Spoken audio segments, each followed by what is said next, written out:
चला मित्रांनो, पुढचं प्रकरण येत आहे महाराष्ट्राचे हवामान. चौथ्या क्रमांकाचं प्रकरण आहे आणि हवामानावरती बऱ्याच वेळेस प्रश्न आलेले आहेत बघा. मग आता आयोगाचे प्रश्न कसे आले आहेत आणि सराव प्रश्न आपण कशा पद्धतीने तयारी करायची यानुसार या मुद्द्याकडे बघायचे. हे बघा, हवामान म्हणजे एखाद्या प्रदेशातील हवेचं दीर्घकाळ निरीक्षण करून त्या प्रदेशातील हवेबद्दल व्यक्त केले जाणारे सर्वसामान्य अनुमान म्हणजे हवामान. ठीक आहे. आता हवा आणि हवामान मधला फरक लक्षात घेतला पाहिजे.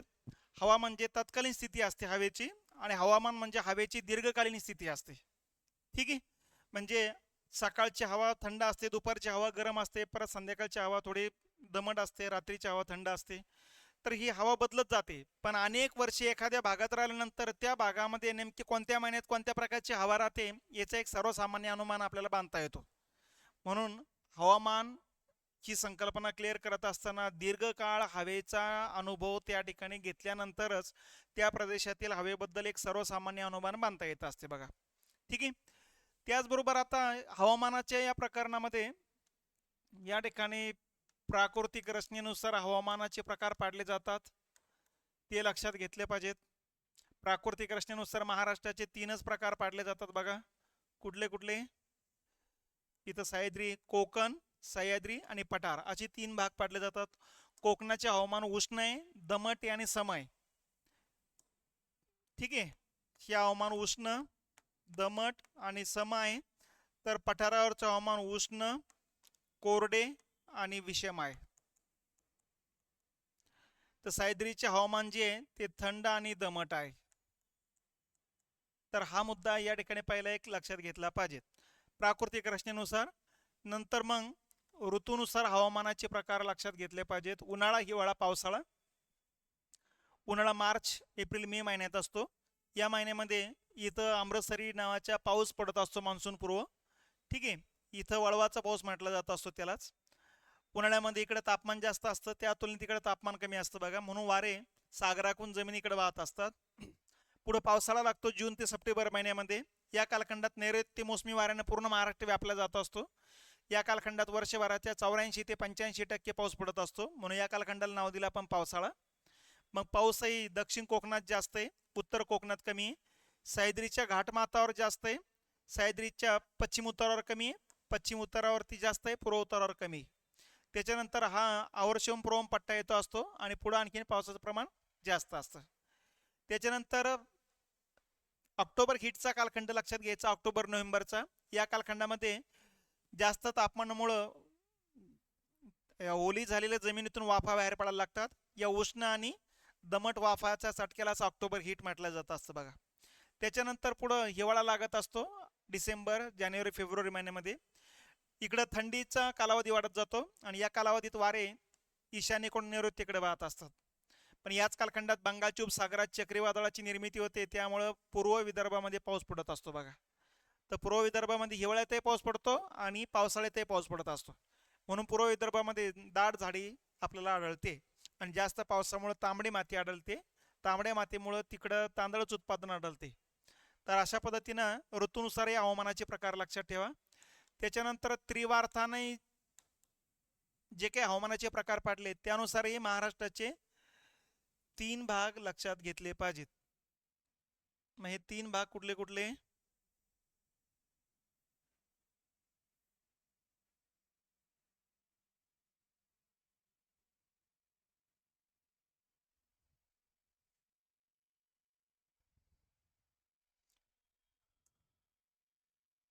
तीन भाग म्हटलं, हा पहिला भाग याला म्हणायचं AM, हा दुसरा भाग याला म्हणायचं BS आणि हा तिसरा भाग AW. असे प्राकृतिक रचनेनुसार त्रिवार्था यांनी 3 भाग पाडले गेलेले आहेत. आणि कृषी हवामान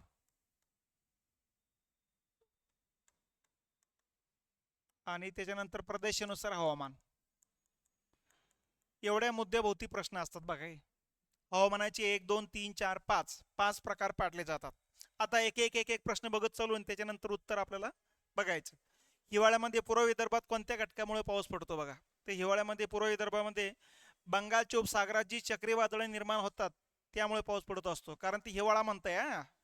उन्हाळ्यामध्ये पावसाचं जे प्रमाण असतं ते जवळपास नसलं जमा असतं, तुरळक असतं, त्याला मान्सून पूर्व पाऊस म्हणत असतो. पावसाळ्यामध्ये जो पाऊस पडत असतो ते नैऋत्य मोसमी वाऱ्यापासून पाऊस पडत असतो. त्याच्यानंतर खालील ठिकाणी पर्जन्यमानाच्या प्रमाणाच्या उतरत्या क्रमाने लावाच सांगितलेली. महाराष्ट्रात सर्वात जास्त पाऊस घाटमाथ्यावरती, हे लक्षात घ्या. आणि घाटमाथ्यावरती जे ठिकाण आहे त्यामध्ये सर्वात जास्त पाऊस पडतो आंबोलीला, नंबर 1. नंबर 2 आहे Mahabaleshwar, number 3 Gaganbawada, number 4 Matheran, number 5 Khandala, number 6 Lonavala. आंबोलीला 745 सेंटीमीटर पाऊस पडत असतो, महाबळेश्वरला 623, गगनबावड्याला 621, माथेरानला 517, खंडाळाला 471 आणि लोणावळ्याला 430 सेंटीमीटर पाऊस पडत असतो बघा. मग आता यानुसार जर बघितलं आपण तर आंबोली 745 सेंटीमीटर आहे बघा, 1 नंबर. 2 नंबर माथेरान आहे, आपलं महाबळेश्वर आहे, 623 सेंटीमीटर पाऊस पडत असतो. त्याच्यानंतर गगनबावडा आहे 621, नंतर माथेरान आहे 517 आहे, त्याच्यानंतर 5 गणी येतं असतं जवळपास 400 सेंटीमीटर. मग या हिशोबाने जर बघितलं आपण तर 1 नंबरला ब येतंय, हे 2 नंबरला आहे, हे 3 नंबरला आहे, ते 4 नंबर, म्हणजे ब क अ, ब क अ नाही, ब क अ आणि ड हे 3 नंबरचं उत्तर येत असतं बघा. ठीक आहे. त्याच्यानंतर पुढचा प्रश्न येतोय,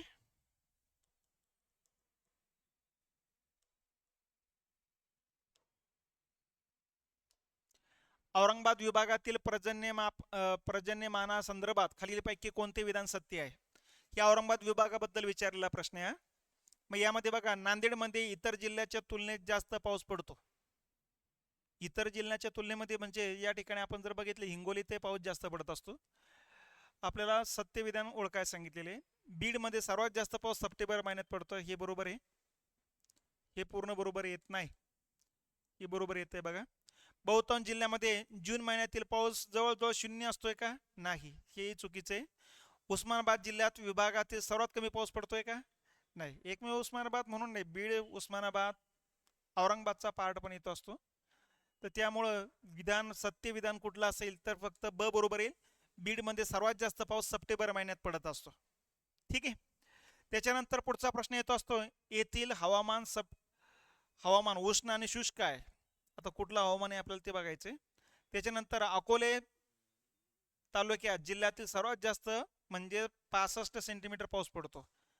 ठीक आहे. अकोला तालुका कुठे येतो असतो? नगरमध्ये येतो असतो. त्याच्यानंतर या तालुक्यात जिल्ह्यातील महत्वाचे गिरीस्थान आहे. ठीक आहे, बरोबर आहे. महत्वाचे गिरीस्थान म्हणजे कळसुबाई आणि हरिश्चंद्रगड नावाचे जे काही शिखर आहेत या ठिकाणी येतात, त्याला गिरीस्थान म्हणतात. वरील वर्णन खालीपैकी कोणत्या जिल्ह्याला लागू पडते? ठाणे जिल्हा, अकोला जिल्हा, परभणी जिल्हा. तर परभणी आणि अकोल्यामध्ये पावसाचं प्रमाण त्या तुलनेत कमी असतं. ठाणे जिल्ह्यात जास्त असतं, पण तिथं हवामान शुष्क नसतं, तिथं हवामान दमट असतं. तर याचा अर्थ थोडं लक्षात घेतलं पाहिजे की ते नगर जिल्ह्याबद्दल बोलू पाहतात.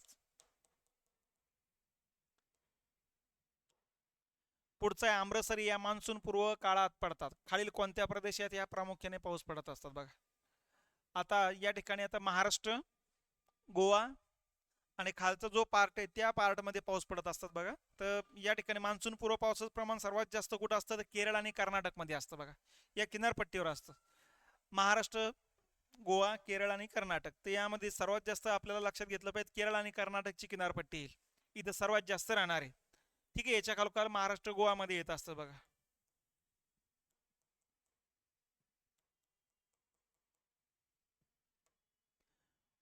उच्च सर्वसाधारण तापमान. ठीक आहे. उच्च दैनिक तापमान कक्षा जास्त, तापमान कक्षा जास्त याचा अर्थ दिवस आणि रात्रातलं तापमान अंतर जास्त आहे. कमी पर्जन्यमान आहे. ही सर्व वैशिष्ट्ये खालीपैकी कोणत्या भागाची आहे? हे बघा, जास्त तापमान आहे पण तापमान कक्षा जास्त नाही आहे, म्हणजे हे नाही येणार. उच्च तापमान येणार, उच्च तापमान कक्षा पण येणार, कमी पर्जन्यमान पण येणार, हे येणार. उच्च तापमान येणार, उच्च तापमान कक्षा येणार बघा, परंतु कमी पाऊस येणार नाही, त्यामुळे हा पण येणार नाही. उच्च तापमान कक्षा, उच्च दैनिक तापमान कक्षा पण कमी पर्जन्य येणार नाही, त्यामुळे उत्तर येत आहे फक्त इथं मराठवाड्यात बसू शकतं बघा. आपण अंदाज लावण्याचा प्रयत्न करत चालायचा. बंगालच्या उपसागरामध्ये उष्णकटिबंधीय वादळाची उपस्थिती खालीलपैकी कोणत्या ऋतूमध्ये सर्वात जास्त असते? ठीक आहे. आता या ठिकाणी आता आपण बघितलेले मोसमी काळात म्हणजे हा पावसाळ्याचा कालखंड आहे. हिवाळ्यातही असतं, मोसमी काळातही असतं बघा. शरद ऋतू ऑक्टोबर नोव्हेंबरचा कालखंड आहे. ठीक आहे, तिथे थोडेफार असते बघा. उन्हाळ्यानंतर आता एक्झॅक्टली जर बघितलं सर्वात जास्त विचारता येते कोणत्या ऋतूमध्ये सर्वात जास्त वादळाची स्थिती असते, तर इथं थोडी कमी असते बघा उन्हाळ्यामध्ये, आणि उन्हाळ्यानंतर मग वाढतच जात असते. इथं थोडी जास्त राहते, इथं त्याच्यापेक्षा जास्त होते, आणि इथं सर्वात जास्त होऊन जाते बघा. हिवाळ्यात सर्वात जास्त असते, परंतु कोणत्या काळानंतर जास्त होत जाते ती उन्हाळ्यानंतर सर्वात जास्त होत जाते. ठीक आहे, वाढत वाढत जात असते आणि सर्वात जास्त असते हिवाळ्यामध्ये. तर या पद्धतीनेचं उत्तर उन्हाळ्यानंतर येत असतं बघा. त्याच्यानंतर महाराष्ट्राच्या पठारी प्रदेशामध्ये डिसेंबर आणि जानेवारी महिन्यामध्ये म्हणजे हा हिवाळ्याचा कालखंड आहे, सरासरी किमान तापमान किती असते बघा. आता आपल्याकडे पठारी प्रदेश आहे, त्यामुळे 12 ते 16, 16 ते 20, 20 ते 22 आणि 8 ते 12. 8 ते 12 महाबळेश्वरच्या या ठिकाणी टेम्परेचर असतं बघा हे. त्याच्यानंतर आपल्याकडं थोडं जास्त टेम्परेचर असतं, हा पठारी प्रदेश म्हणतात. पठारी भागामध्ये 16 ते 20 डिग्रीच्या आसपास टेम्परेचर असतं. ठीक आहे, आणि एखाद्या दिवशी खूपच कमी होतं, 5 ते 6 डिग्रीपर्यंत खाली येतं बघा. तो एखादा दिवस असतो बघा. आपल्याला सरासरी किमान म्हणता येते, हे लक्षात घेतलं पाहिजे.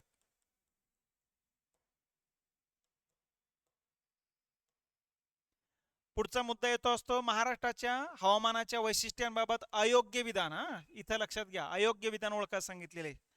याचा अर्थ 3 योग्य विधान असणारे आणि 1 अयोग्य विधान असणारे. मग आता अयोग्य विधान कुठलं कुठलं आहे, आपलं कोणतं आहे ते लक्षात घेऊ.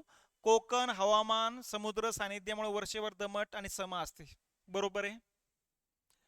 कोकणात उन्हाळ्यात मेघगर्जनेसह पडणाऱ्या पावसाला वळवाचा पाऊस म्हणतात, नाही, याला आम्रसरी म्हणतात. ओके, हे विधान चुकीचं आहे,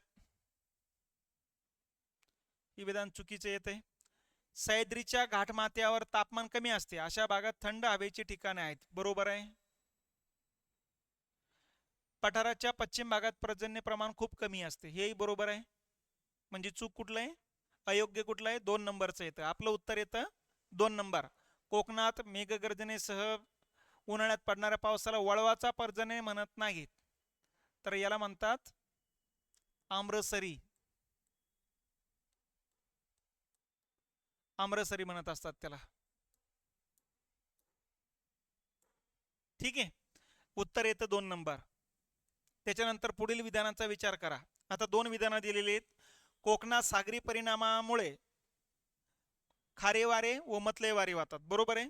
जिथं किनारपट्टी आहे तिथं खारे आणि मतले वारे वाहत असतात. खारे वारे म्हणजे काय, आता इकडे जमीन आहे. खारे वारे म्हणजे सागराकडून जमिनीकडे वाहणारे वारे, हे दिवसा वारे वाहत असतात, आणि रात्री जमिनीकडून सागराकडे वारे वाहत असतात, त्याला मतलई वारे म्हणतात. ठीक आहे, मतलई वारे जे आहे ते रात्री वाहतात, खारे वारे जे आहे ते दिवसा वाहतात. खारे वारे सागराकडून वाहत असल्यामुळे बाष्पयुक्त असतात, म्हणून यापासून पाऊस पडत असतो. मतले वारे जमिनीकडून सागराकडे वाहतात, त्यामुळे रात्री पाऊस पडण्याची शक्यता नसते.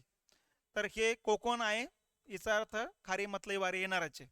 आणि कोकणचे हवामान उष्ण आहे, बरोबर आहे, कोरडे नाही आणि विषम नाही आहे, हे चुकीचं आहे. हे वाक्य चुकीचे येते. उष्ण दमट आणि सम पाहिजे होतं, त्यामुळं अ बरोबर आहे, ब चुकीत. अ व ब दोन्ही बरोबर असेल, ब स्पष्टीकरण करते असं नाहीचे, हे पण येणार नाही, हे पण दोन्ही येणार नाही. अ बरोबर आहे, ब चुकी, हे विधान बरोबर येईल. इकडे थोडं थेरॉटिकल प्रश्न राहणार आहे, फॅक्च्युअल डाटा कमी असणार, हे लक्षात घेतलं पाहिजे आपण.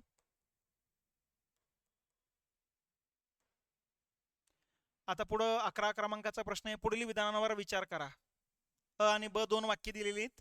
नैऋत्य मोसमी वाऱ्यापासून महाराष्ट्रात 84 ते 85% पाऊस पडतो, बरोबर आहे. नैऋत्य मोसमी वाऱ्याचा कालखंड येतो जून ते सप्टेंबरचा कालखंड आहे, मोसमी वाऱ्याचा कालखंड बनतो. 84 ते 85% पाऊस पडतो, 100% बरोबर आहे. जून ते सप्टेंबर महिन्याला पावसाळा ऋतू म्हणतात, हेही बरोबर आहे. ठीक आहे, मग अ आणि ब दोन्ही विधाने बरोबर असून ब हे अचं स्पष्टीकरण करतं का, बरोबर आहे, स्पष्टीकरण करतंय. हे बघा, अचं स्पष्टीकरण करतं बघा. हे बघा, या ठिकाणी 84 ते 85% पाऊस पडतो, म्हणून जून ते सप्टेंबर महिन्याला पावसाळा म्हणतात, बरोबर वाक्य होऊन जाते. त्यामुळे स्पष्टीकरण करते, याचा अर्थ विधान बरोबर आहे, हे 1 नंबरचं आहे.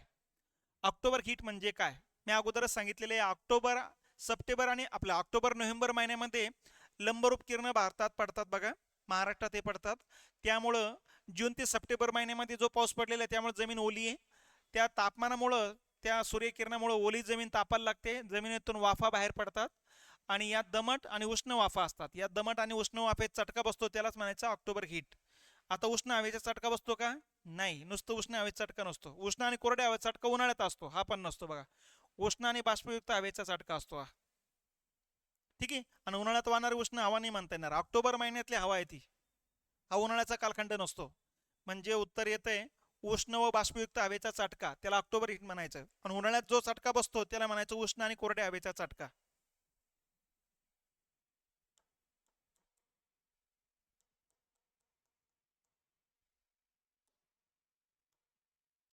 ठीक आहे.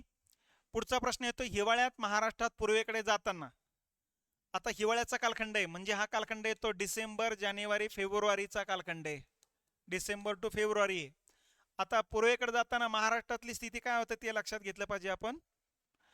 पूर्वेकडे जाताना या ठिकाणी आता डिसेंबर महिन्यामध्ये इकडं हवेचा भार जास्त राहतो, इकडून वारे इकडे वाहत असतात बघा. नंबर एक, इकडं हवेचा भार जास्त, याचा अर्थ तापमान कमी. इकडं तापमान कमी म्हणून हवा जड असते, जड हवा थरावर थर संचित होऊन जास्त वायुभाराचा पट्टा तयार होतो, म्हणून इकडं या डायरेक्शन वारे वाहत असतात बघा. आता वायुदाब वाढत जातो, बरोबर आहे. तापमान वाढत जाते का? नाही, कमी होत जाते, हे चुकीचं आहे. तापमान कमी होते हे बरोबर आहे. वायुदाब कमी होत जातो का? नाही, वाढत जातो, हे चुकीचं आहे. म्हणजे उत्तर येतं अ आणि क. अ आणि क आहे का? आहे. ठीक आहे. जिथं तापमान कमी तिथं हवेचा भार जास्त, हे नेहमी लक्षात ठेवायचं. म्हणजे पूर्वेकडे जाताना तापमान कमी होत जातो, म्हणजेच हवेचा दाब वाढत जात असतो. त्याच्यानंतर महाराष्ट्रातील पर्जन्याबाबत योग्य विधाने ओळखा. कोकणात उत्तरेकडे जाताना पर्जन्याचे प्रमाण कमी होत जाते, बरोबर आहे. हे बघा, कोकणाचा भाग आहे, दक्षिण भागात पाऊस 250 ते 300 सेंटीमीटर पाऊस पडत असतो दक्षिण कोकणामध्ये. उत्तर कोकणात पडतो 150 ते 200 सेंटीमीटर. म्हणजे उत्तरेकडे जाताना पर्जन्याचं प्रमाण कमी होत जाते, बरोबर आहे. हा, सह्याद्रीच्या पश्चिम भागापेक्षा पूर्व भागात पर्जन्याचे प्रमाण जास्त, हे चुकीचे आहे.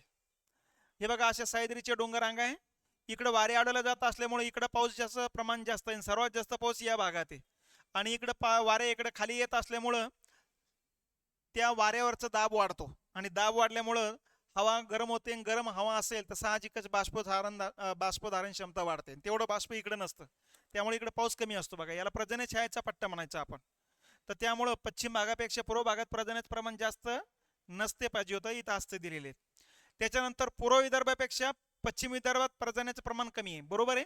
पूर्व विदर्भात पाऊस जास्त कशामुळे? एक तर नैऋत्य मोसमी वाऱ्यापासूनही पाऊस पडतो, आणि बंगालच्या उपसागरातील वाऱ्यामुळं चक्रीवादळामुळे सुद्धा पाऊस पडतो, म्हणून इकडे पावसाचं प्रमाण 150 ते 200 सेंटीमीटर आहे. तर पश्चिम विदर्भामध्ये फक्त 80 ते 125 सेंटीमीटर पाऊस पडतो असतो बघा. त्यामुळे पूर्व विदर्भापेक्षा पश्चिम विदर्भात पर्जन्याचं प्रमाण कमी आहे, हेही बरोबर आहे. पठारावर सर्वात जास्त पर्जन्य मराठवाड्यात पडतो का? नाही, पठारावर सर्वात जास्त पर्जन्य पडतो पूर्व विदर्भामध्ये. ठीक आहे, त्यामुळे हे चुकीचं आहे. आता चुकीचे विचारलंय की बरोबर विचारलं, इथं बघा योग्य विचारलेले. योग्य कोणतं आहे? मग अ आणि क आहे. अ आणि क आहे का? आहे या ठिकाणी. आता अयोग्य विचारलं असतं तर उत्तर असतं ब आणि ड, मग हे असतं आपलं. ठीक आहे. तर योग्य विचारलं का अयोग्य विचारलं, नंतरच उत्तर क्लिअर होईल. पुढचा मुद्दा येतो, जी टी त्रिवार्थाने सांगितलेले महाराष्ट्राच्या हवामान विभागामध्ये उष्णकटिबंधीय मोसमी अरण्याचा हवामान विभाग पुढीलपैकी कोणत्या प्रदेशाचा समावेश होतो? आता इथं थोडक्यात समजून घ्यायचं. हे बघा, जी टी त्रिवार्ता यांनी महाराष्ट्राचे जे भाग पाडलेले आहेत, 3 भाग पाडलेले आहेत. ठीक आहे. एक कोकणाचा भाग आहे, दुसरा हा सह्याद्रीचा भाग आहे,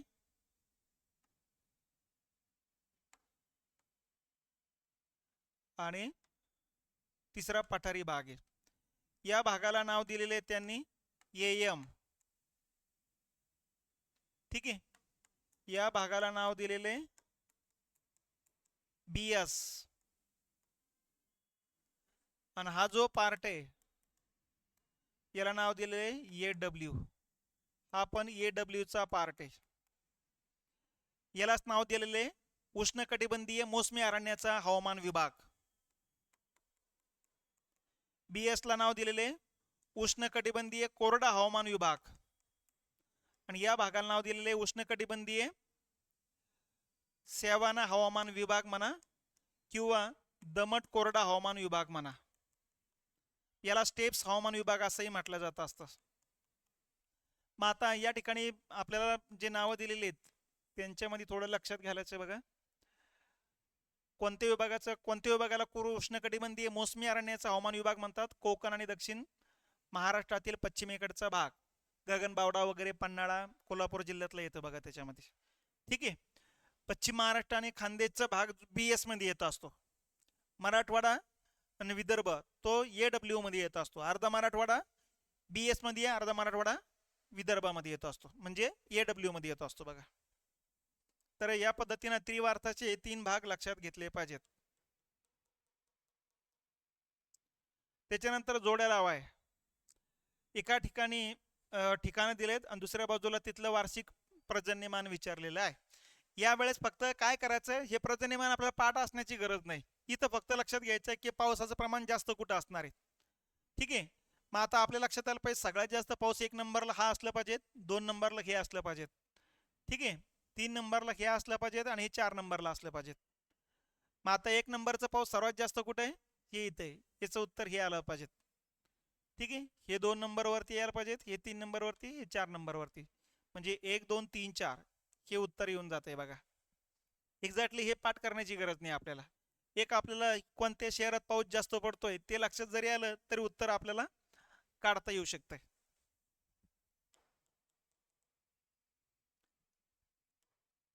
त्याच्यानंतर महाराष्ट्राच्या हवामानावर खालीपैकी कोणत्या घटकाचा परिणाम जास्त होतो? एक तर भौगोलिक स्थान आणि अक्षीवृत्तीय स्थानाचा परिणाम होतो असतो. असलं पाहिजे. इथं आहे, इथं नाही. इथं आहे, इथं पण आहे. ओके, 3 पैकी उत्तर आहे. मोसमी वारे होतो, परिणाम होतोय, इथं पण आहे, इथं पण आहे, इथं पण आहे. प्राकृतिक रचनेचा होतो, कारण प्राकृतिक रचनेत विविधता आहे म्हणून सगळीकडे सारखा पाऊस पडत नाही. म्हणजे क पण आहे. आता क याच्यात नाही म्हणजे हा पर्याय कटला. क इथं आहे आणि इथं आहे. आता या 2 पर्यायापैकी आता काय? उन्हाळ्यातील हवेची स्थिती याचा काही फारसा परिणाम होत नाही बघा. त्यामुळे उत्तर येतं अ ब क. हे असं आपण निवडायचं. त्याच्यानंतर योग्य विधान ओळखा. थेरॉटिकल प्रश्न आहे. कोकणात दक्षिणेकडे जाताना पर्जन्य वाढत जाते, बरोबर आहे. उत्तर कोकणात 150 ते 200 सेंटीमीटर पाऊस आहे, दक्षिण कोकणात 250 ते 300. सह्याद्रीत उत्तरेकडे जाताना पर्जन्य वाढत जाते, हे चुकीचं आहे. सह्याद्रीमध्ये उत्तरेकडे जाताना पावसाचं प्रमाण कमी होत जातं. दक्षिण भागात पाऊस जास्त आहे, आंबोली, गगनबावडा, महाबळेश्वर. उत्तरेकडे नाशिककडे पावसाचं प्रमाण कमी होत जात असतं बघा. तर हे काय म्हणतं, वाढत जाते, त्यामुळे हे चुकीचं आहे. आता योग्य काय? फक्त अ बरोबर आहे.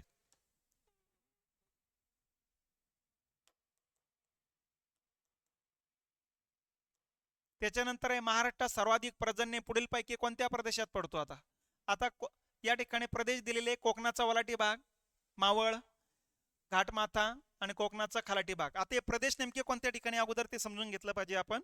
हे बघा, हा महाराष्ट्राचा एरिया येतो असा, इथं सह्याद्रीच्या डोंगररांगा आहे. ठीक आहे. कोकणाचे 2 भाग पाडले जातात, याला म्हणायचं खलाटी, याला म्हणायचं वलाठी.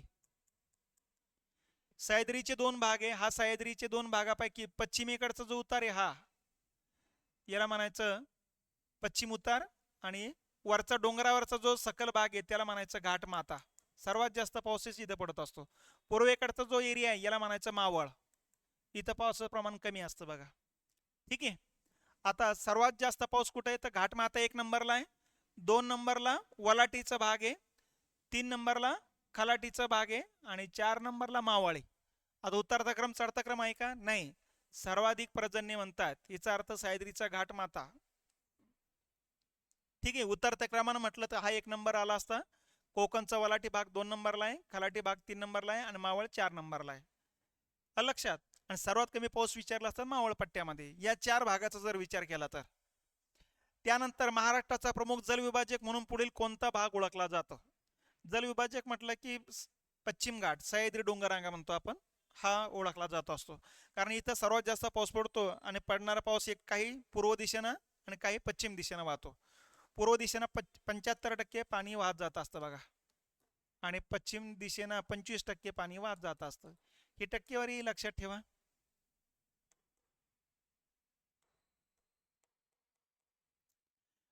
पुढीलपैकी महाराष्ट्राचे हवामान कोणत्या प्रकारचे आहे? हे बघा टोटल महाराष्ट्राचे हवामान विचारलेलं आहे. त्यामुळं आता इथं उष्ण आणि कोरडं, काही भागात कोरडे काही भागात दमट आहे, समदमट काही भागात कोरडे पण आहे, समशीतोष्ण येणार नाही, हे येणार नाही, हे येणार नाही, म्हणजे असं नसं उष्ण आणि मोसमी प्रकारचे हवामान येते. तर या पद्धतीने उत्तर अगोदर कट करण्याचा प्रयत्न करत चला. काही काही ठिकाणी उत्तर कोकणातून दक्षिण कोकणात गेल्यास, उत्तर कोकणातून दक्षिण कोकणात गेल्यास पावसाचे प्रमाण वाढत जाईल. ठीक आहे, आणि म्हणून दक्षिणेकडे जाताना जांभी मृदा सुद्धा वाढत जाईल. महाराष्ट्रात सर्वात जास्त पर्जन्य कोणत्या ऋतूत पडतो? आता सर्वात जास्त पाऊस पडतो आपला पावसाळ्यामध्ये. आता इथं पावसाळा नावाचा ऋतू दिलेला नाही. नैऋत्य मोसमी वाऱ्याचा कालखंड म्हणजेच पावसाळा ऋतू आहे. ईशान्य मोसमी वाऱ्याचा कालखंड म्हणजे हिवाळा ऋतू आहे. परतणाऱ्या मोसमी वाऱ्याचा कालखंड म्हणजे संक्रमण कालखंड आहे आणि उन्हाळा. असे 4 ऋतू आहेत ते. तर यापैकी हा म्हणजे पावसाळा आहे. हाच जून ते सप्टेंबर महिन्याचा कालखंड असतो. त्याच्यानंतर महाराष्ट्रात सर्वात जास्त पाऊस कोणत्या प्रकारचा पडतो? तर आपल्याकडे जो पाऊस पडतो मोसमी पाऊस पडतो. मोसमी पाऊस खाली पर्याय नाही, पण मोसमी वारे आडला जात असल्यामुळे सर्वात जास्त पाऊस पडतो, म्हणून प्रतिरोध प्रकारचा पाऊस येईल. म्हणजे हा 3 नंबर येईल बघा. आरोह प्रकारचा आणि अभिसरण हे एकच प्रकारचा पाऊस आहे, फक्त त्याला 2 नाव आहेत. आरोह पर्जन्य किंवा अभिसरण पर्जन्य, यालाच म्हणायचं कॉन्व्हेशनल रेनफॉल. पावसाचे जे काही प्रकार आहेत, पावसाचे 3 प्रकार पाडले जात असतात आणि हे तिन्ही प्रकार जर बघितले आपण तर एका प्रकाराला नाव आहे आरोह पर्जन्य, त्यालाच अभिसरण पर्जन्य म्हणायचं कॉन्व्हेशनल रेनफॉल. नंबर 2 प्रतिरोध पर्जन्य म्हणजे रिलीफ रेनफॉल आहे. आणि नंबर 3 आवर्तीय पर्जन्य म्हणजे सायक्लॉनिक रेनफॉल आहे. आपल्या भारतामध्येच प्रतिरोध प्रकारचा पाऊस पडतो, कारण सह्याद्री डोंगररांगा, सातपुडा डोंगररांगा, हिमालयन डोंगररांगा या डोंगररांगाला वारे आडला जाऊनच या पूर्ण पट्ट्यामध्ये पाऊस पडत असतो बघा. ठीक आहे. आरोह किंवा अभिसरण प्रकारचा पर्जन्य म्हणजे काय? जिथं लंबरूप किरण जास्त पडतात आणि तिथल्या पाण्याचं मोठ्या प्रमाणात बाष्पीभवन होत असेल आणि बाष्पीभवन होऊन वरती बाष्प जाऊन वारा थंड होतो, हवा थंड होते आणि त्या बाष्पाचं रूपांतर ढगात होऊन तिथेच पाऊस कोसळतो. विषुवृत्तीय पट्ट्यामध्ये जिथं तापमान जास्त आहे तो विषुवृत्तीय पट्ट्या आहे. या पट्ट्यामध्ये आरोह किंवा अभिसरण पर्जन्य पडत असतो दुपारी 2 ते 4च्या दरम्यान दररोज. आणि चक्रीवादळ आले, चक्रीवादळापासून पडणारा पाऊस म्हणजे आवर्तीय पाऊस. तर अशा पद्धतीनं पावसाचे 3 प्रकार आहेत. भारतामध्ये महाराष्ट्रामध्ये प्रतिरोध प्रकारचा पाऊस पडत असतो.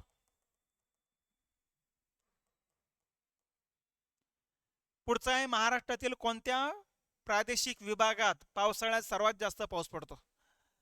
आता पावसाळ्यात विचारलेलं आहे नंबर 1 आणि प्रादेशिक विभाग विचारलेले नंबर 2 आणि सर्वात जास्त पाऊस विचारलेला आहे. आता या ठिकाणी आता विदर्भ, खानदेश, कोकण आणि पश्चिम महाराष्ट्र दिलेले आहे. पावसाळ्यात सर्वात जास्त पाऊस आपल्याला माहिती कोकणात पडत असतो. 1 नंबरला कोकण येईल बघा, 2 नंबरला विदर्भ येईल, 3 नंबरला पश्चिम महाराष्ट्र आणि 4 नंबरला खानदेश येईल. उतरता क्रम चढता क्रम हे लक्षात घ्या. सर्वात कमी विचारलं तर खानदेशमध्ये. ठीक आहे. त्याच्यानंतर महाराष्ट्राच्या पश्चिम किनाऱ्यावर मान्सून धडकणे यास काय म्हणतात? तर याला म्हणायचं मान्सूनचा स्फोट होणे. ठीक आहे, कारण मान्सूनच्या वाऱ्यापासून पावसाला सुरुवात व्हायला लागते, त्यालाच म्हणायचं मान्सूनचा स्फोट होणे.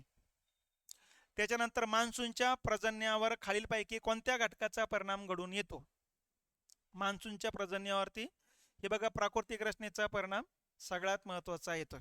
कारण प्राकृतिक रचनेनुसार 3 भाग आहे, कोकण, सह्याद्री आणि पठार.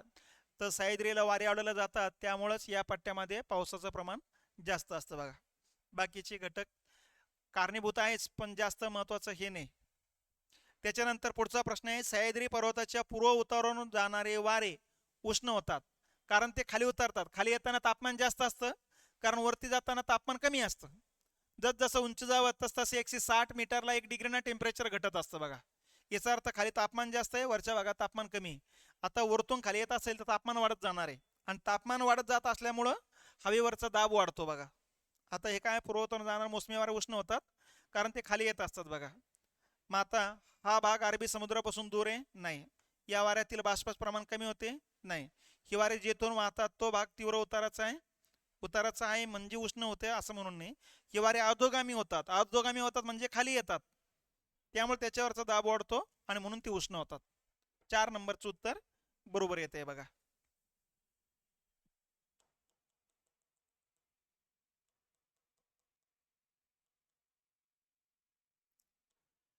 पुढचा येतो, महाराष्ट्रात सर्वात जास्त सापेक्ष आर्द्रतेचे प्रमाण कोणत्या प्रशासकीय विभागात आहे.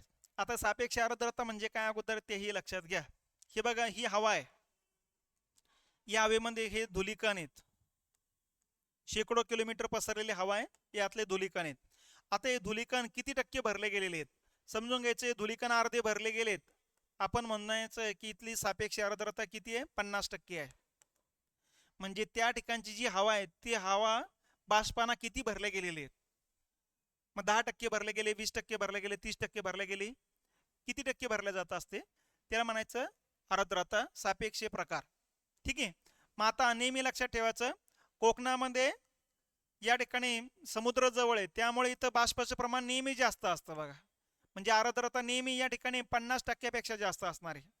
पठारी भागाचा जर विचार केला तर नेहमी 30%च्या आसपास आर्द्रता राहते. पूर्व विदर्भामध्ये 50%च्या आसपास आर्द्रता राहते. जिथे सापेक्ष आर्द्रता जास्त तिथं पाऊस जास्त, जिथं सापेक्ष आर्द्रता खूप कमी तिथं पावसाचं प्रमाण पण कमी असतं. ठीक आहे. महाराष्ट्रात सर्वात जास्त सापेक्ष आर्द्रता प्रमाण कोणत्या प्रशासकीय विभागात आहे, तो कोकणात येईल. म्हणजेच याचा अर्थ सर्वात जास्त पाऊस कोणत्या भागात पडतोय, कोकणामध्ये पडत असतो बघा. ठीक आहे. महाराष्ट्रातील खालील ठिकाणी पर्जन्याच्या उतरत्या क्रमानं सर्वात जास्त पर्जन्य आंबोलीला. मग आंबोली हे दोन पर्याय कटलेत. मग आंबोली नंतर महाबळेश्वर, त्यामुळे हा पर्याय कटला. महाबळेश्वर नंतर गगनबावडा नंतर माथेरान, हे उत्तर येतं बघा.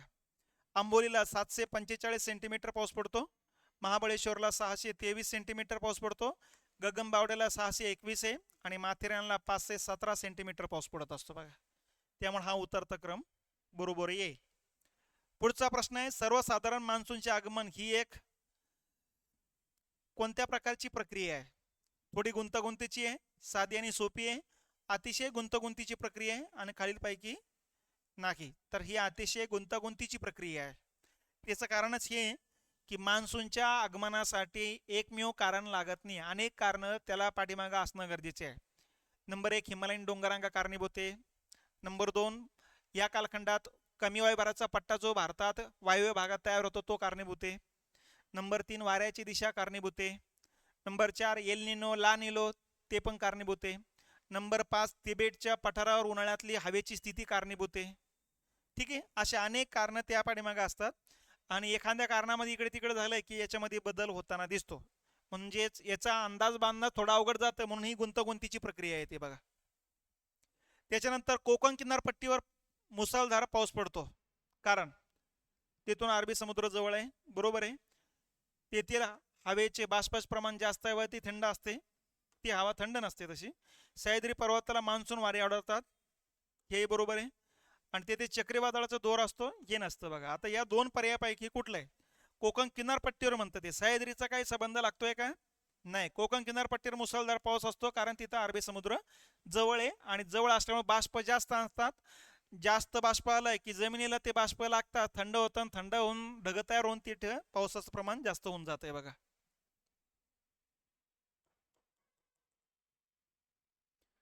पुढचा मुद्दा येतो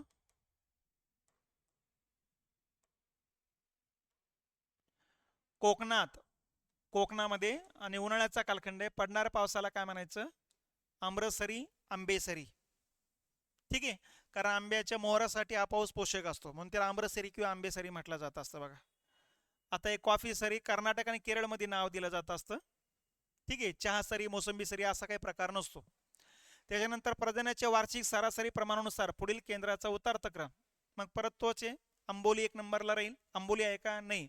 मग महाबळेश्वर राहील, महाबळेश्वर नंतर गगनबावडा राहील, महाबळेश्वर नंतर गगनबावडा नाही का, नाही. नंतर मग आपलं माथेरान राहील. म्हणजे याचा अर्थ उत्तर येतं माथेरान, मग लोणावळा, नंतर पाचगणी येतं बघा. ठीक आहे. हे 623, हे 517 आहे, हे 430 आहे, हे 400 येतं असतं बघा. त्याच्यानंतर नेरळ व बीड एकाच अक्षेवर तासोनी नेरळची तापमान कक्षा कमी आहे. तापमान कक्षा म्हणजे नेमके काय ते पण लक्षात घ्या. तापमान कक्षा म्हणजे दिवसाचं कमाल तापमान आणि किमान तापमान यांच्यातला फरक म्हणजे तापमान कक्षा. मग आता नेरळचं बघा, नेरळ हे रायगड जिल्ह्यात आहे. ठीक आहे. रायगड जिल्ह्यात याचा अर्थ कोकण किनारपट्टीवर आहे. इथं दिवसाचं कमाल जे तापमान आहे, इथलं कमाल तापमान समजून घ्यायचं 30 डिग्री असेल आणि किमान तापमान 20 डिग्री असेल, म्हणजे यांच्यातला फरक 10 डिग्रीचा आहे. आता बीड जर बघितलं आपण, बीडचं कमाल तापमान जातं 40 डिग्रीपर्यंत आणि किमान तापमान येतं जवळपास 15-16 डिग्रीपर्यंत. यांच्यातला जो फरक आहे हा फरक जास्त आहे, जवळपास 25 डिग्रीचा फरक आहे. जिथं फरक कमी त्याला म्हणायचं कमी तापमान कक्षा आणि जिथं फरक जास्त त्याला म्हणायचं जास्त तापमान कक्षा. मग आता इथे विचारलेलं आहे तापमान कक्षा नेरळची कमी काय? बरोबर आहे, तापमान कक्षा नेरळची कमी काय? कारण समुद्र किनारा जवळ आहे, हे अंतर कमी आहे, हे त्याचं कारणीभूत आहे बघा. ठीक आहे, समुद्रामुळं तापमान कक्षा कमी असते. समुद्रापासून जितक्या अंतरावर जाणार तितक्या अंतरावर तापमान कक्षा जास्त असणार आहे.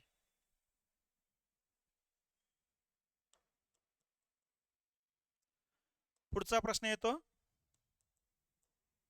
महाराष्ट्रातील खालीलपैकी कोणता प्रादेशिक विभाग पर्जन्यछायेच्या प्रदेशात येतो?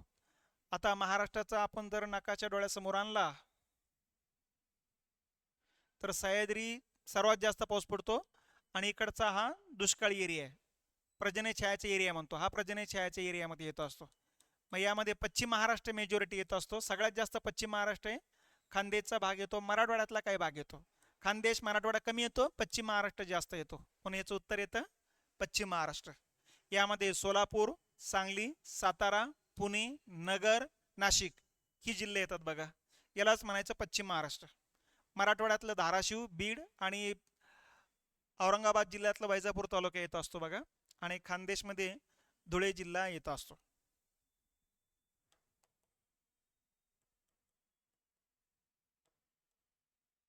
पुढचा प्रश्न येतो असतो, महाराष्ट्रात खालीलपैकी कोणत्या पर्जन्य प्रदेशात जलसिंचन व्यवस्था असलीच पाहिजे? जिथं पाऊस कमी तिथं जलसिंचन सुविधा असलीच पाहिजे, एवढं लक्षात घेतलं पाहिजे.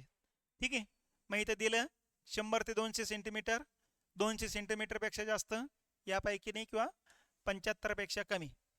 75 सेंटीमीटरपेक्षा कमी पाऊस पडत असेल, तिथे पिके घ्यायचे असेल तर तिथं सिंचनाच्या सुविधा असाव्याच लागणार आहेत. त्यामुळे याचं उत्तर येते 1 नंबर. जिथं पाऊस जास्त आहे तिथे सिंचनाच्या सुविधाची काही गरज नाही. आता दक्षिण कोकणात 200 सेंटीमीटरपेक्षा जास्त पाऊस आहे, तिथं सिंचनाच्या सुविधाची गरज नाही, कारण पाऊस ऑलरेडी जास्त आहे. ठीक आहे, त्याच्यानंतर रात्री समुद्र उबदार असतात, कारण त्याचं कारणच हे की दिवसभर सूर्यकिरण समुद्राने शोषून घेतलेली आहेत, त्यामुळे संध्याकाळपर्यंत समुद्र तापण्याचं काम करतो आणि रात्रीनंतर गरम झालेला जो समुद्र आहे तो हळूहळू थंड होण्याचा प्रोसेस चालू होऊन जाते. ठीक आहे, आणि जमीन पटकन थंड होते, पाणी लवकर थंड होत नाही बघा. म्हणून रात्रीच्या वेळेस समुद्र जे आहे उबदार राहतात, कारण जमीन आणि पाण्याचा तापण्याचा भिन्न गुणधर्म आहे. जमीन लवकर तापते, लवकर थंड होते, पाणी उशिरा तापते, उशिरा थंड होत जाते. त्यामुळे रात्री समुद्र उबदार का असतात? समुद्रात पाणी उबदार राहते, पाणी सावकाश थंड होत जाते. पाणी नेहमी उबदार असते, रात्री जमीन थंड होत असते, तर पाणी सावकाश थंड होत जाते, त्यामुळे ती उबदार राहते बघा. पटकन जमिनीसारखं जर थंड झालं असतं ना तर मग जमीन आणि पाण्यातला गुणधर्म फरक जास्त राहिला नसता. पुढील पैकी चुकीचे विधान कोणते आहेत? आता महाराष्ट्राचे हवामान उष्ण आणि मोसमी आहे, बरोबर आहे. ठीक आहे, महाराष्ट्राच्या हवामानावर परिणाम करणारा सर्वात महत्त्वाचा घटक म्हणजे सह्याद्री आहे, बरोबर आहे. कोकण या प्रादेशिक विभागात त्रिवार्ताच्या हवामान वर्गीकरणानुसार BS येतोय का? नाही, इथं AM यायला पाहिजेत. ठीक आहे, आणि दक्षिण महाराष्ट्रात उन्हाळ्यात जास्त पाऊस कोल्हापूर जिल्ह्यात पडतो, त्या पावसाला वळवाचा पाऊस म्हणतात, बरोबर आहे. आपल्याला चुकीचं विचारलं, चुकीचं 3 नंबरचं आहे मग. आणि BH च्या ऐवजी काय पाहिजे होतं? AM पाहिजे होतं, हे लक्षात घेतलं पाहिजे आपण.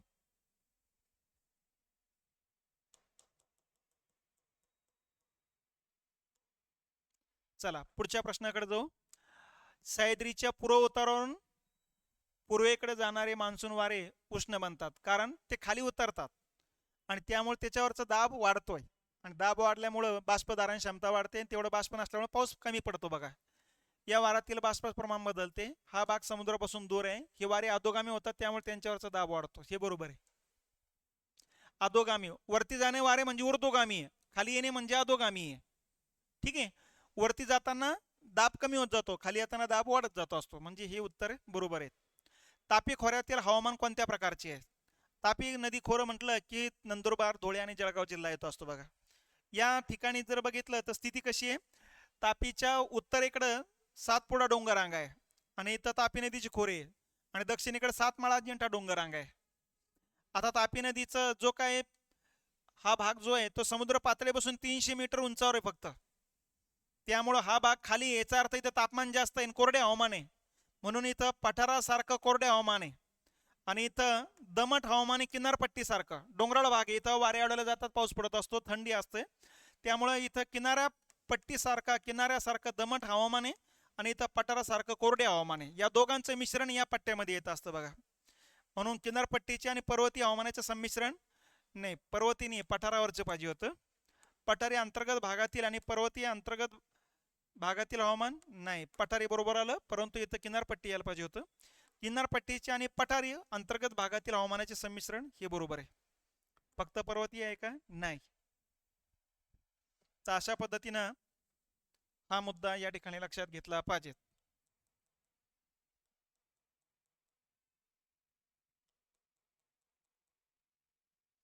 पुढचा प्रश्न आहे, खालील विधाने पहा. कोणते कोणते विधाने आता ते लक्षात घ्यायचंय. अ ब क 3 विधानं दिलेली आहेत. मुंबईमध्ये 26 जुलै 2005 ला 900 mm पेक्षा जास्त पाऊस पडलेला आहे, बरोबर आहे. मावळ प्रदेशात पूर्वेकडून पश्चिमेकडे पर्जन्याचे प्रमाण वाढत जाते, बरोबर आहे. दक्षिण कोकणात उत्तर कोकणापेक्षा पर्जन्याचे प्रमाण जास्त असते, बरोबर आहे. म्हणजे याचं उत्तर येतं 4 नंबर. थेरॉटिकल प्रश्न आहे हा, STI प्रिलिमला आलेला प्रश्न आहे. जोड्या लावा. मोसमी पाऊस कोणत्या भागात पडतो त्या आधारे. मी अगोदर सांगितलेले आहे, असं जर पर्जन्य विचारलं हे बघायचं नाही, इकडं बघायचं. इकडं सर्वात जास्त पाऊस कुठं पडू शकतो? 1 नंबरला राहील नागपूर, ठीक आहे. 2 नंबरला राहील लातूर, 3 नंबरला राहील बुलढाणा आणि 4 नंबरला राहील सांगली. कारण सांगली अवर्षम प्रोम पट्ट्यामध्ये येतो असतो बघा. सर्वात कमी पाऊस सांगलीला राहणार आहे.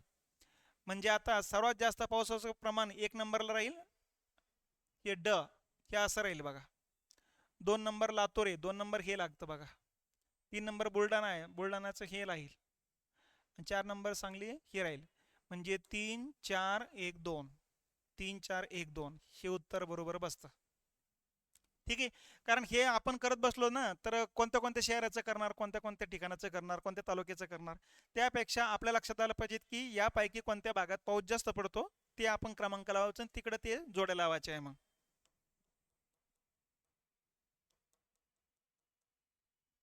ठीक आहे. तर या पद्धतीनं हे आपलं चौथं प्रकरण जे आहे ते लक्षात घेतलं पाहिजे.